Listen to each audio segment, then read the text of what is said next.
Alright, I had a hard time getting started today. It's late in the day. But this is not a YouTube word, but it's this is a cunt fucker. Okay, because I just realized that you cannot get this part in when you want to hook it up all like this and make it easy on yourself. And it's pretty much how you would get it out, you know, in real life. You'd have to take off all this stuff to get it out, get both the things out, because you can only pass the linkage shaft on the top part of that hole. It looks like you have room there, but it sure don't want to come past here. So like I can get it up started and then it doesn't want to go around. It's like you have to get the rod through that hole. It's tight everywhere else. So then this also adds to the thing where you got to put the insulation that goes in there and the rubber hooyah. I bought a new one and it's somewhere, but my old one is technically still good. That being said,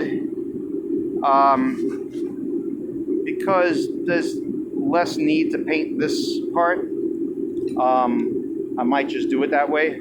You see, I took out this whole thing. That's the plastic thing I put on there. And I got this grease all over the place, but ultimately I'm probably going to put this back on so I can just send it through and take off all of this stuff here, because I cannot really test fit it. So apparently I'm going to take this off again to put the insulation in. Don't know yet, but this is a bummer. Really did not like. I really like making things that you can, you work on them, but ultimately it's got to be put in the way it was designed. So, oh well. I was really hoping it would go in one shot. Not a huge deal, but you got to make this. Oops, you got to make this guy kind of tight, and just to get the angle and everything. It's kind of stupid, to be honest, But oh well. I ended up not realizing how this went, and this is just a semicircular round thing that goes on the shaft.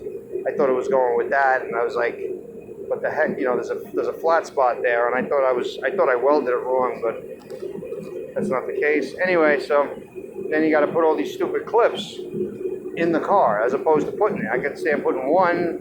I could have put one in there, but it wasn't going anywhere. But ultimately, I was hoping I could put it all in one shot, but I just can't. Too much stuff to go through with this half shaft thing that I made. So ultimately, just like the original one, you'd have to have this off, and at least the little one is all you have to put through, because if I have the insulation and the rubber grommet, that big rubber grommet shaped like a triangle, then you can get it to go. This is the old one. It's a little hard, but it's worn out, but I got a new one somewhere. Really debating if I want to do it now. But ultimately, you could, once you get it in there, I could leave it in there if I put the new stuff now, and I don't care about painting that. I probably don't. I would just spray it black from the top here. But once you get all this in, it's not really an issue. Yeah, and I would probably just, it's really not that bad, but the hole is probably elongated, but you can see it looks a little funky. It's fucking $70 for this fucking thing. All these people that have these Buick parts, they just kind of rip you, But I guess they got to make up for the fact that not many people are building these things. But Duffy Manufacturing Company. 1312864. Pretty clean otherwise. It does bend. There's a hard spot in it, like pretty much around this rod. So, I'll put the new one in. I'll probably do it now. That way I can technically put the rest of this in. And then you get the top hole right here. And then that has to slide in the hole as you slide in from the top. And technically I could leave this out.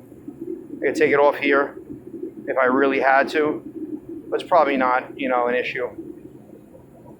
Oh well, I'll get started on this, and like to see how it fits for the first time. All right, thanks for watching. So this is impossible to get in with the column in. So I loosened the steering box, and I know the front two are adjustable. That's what I was telling you the other day, how I adjusted it. But then I kind of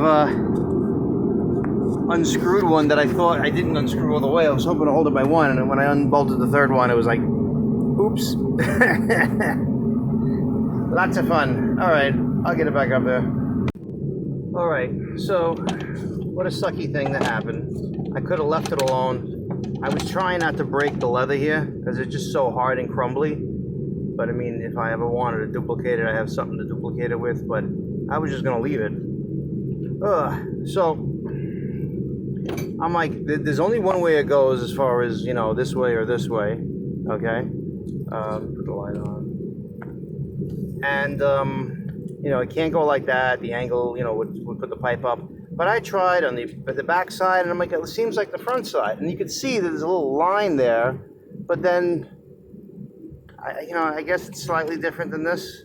You know, but it's not giving me any contours here that it's on something. So then, you know, I know there's this, and I thought, I don't know what I thought, but the back here, it's more of a definitive hole, you know, whatever, you know, marking.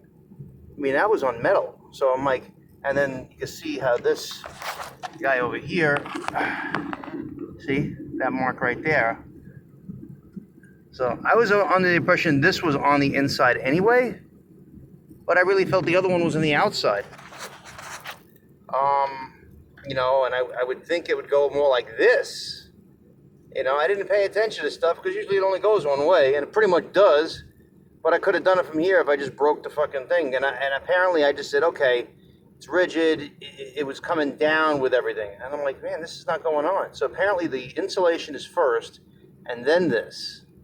And I could have done it from the top with the steering box still in. So now I got to put the steering box back in and do it the way I was originally going to do it. But, you know, like I said, I didn't want to hurt this. And it ended up being, after playing with it for so much, I broke one side, and then I said, fuck it, and I broke the other side off. No big deal. It's not a show car. But again, with this, like, this is black painted, and I'm starting to think this was you know, this was paint on the inside where they catched it with the floor, because I saw paint right there on this guy, on this fringe here. You know, so this floor was painted at one time. So that's that. And now I realize, you know, that that's the way it is. So I got the new one, $70 fucking dollars, and I'm gonna put it on this side. I'm gonna reuse this guy. It doesn't look that handsome, but I'm gonna take out the column one more time anyway, so I can always play with this. I just figured I'd leave it on anyway, because the column's gonna come out, but I'm gonna leave this other half in the car most likely, because between the wiring's got to be redone, and in case there's more adjustments to be done, I gotta do it anyway. So that's that. All right, so I put it back in, and it may have not been this high, but I had raised it up. I thought I was raising it up all the way.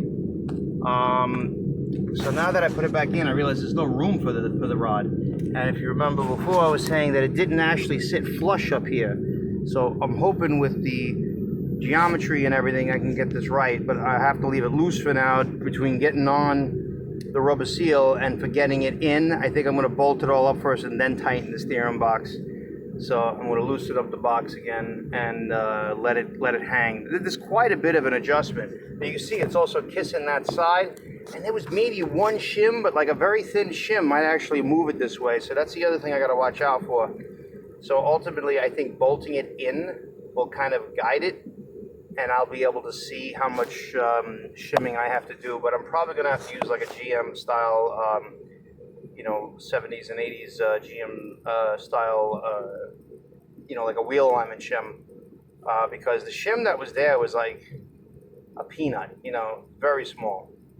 You know, so being that you cut these columns in half, maybe there's some deflection to some degree, so that may be the reason why it's doing that. Or a little tiny shim is really all you need.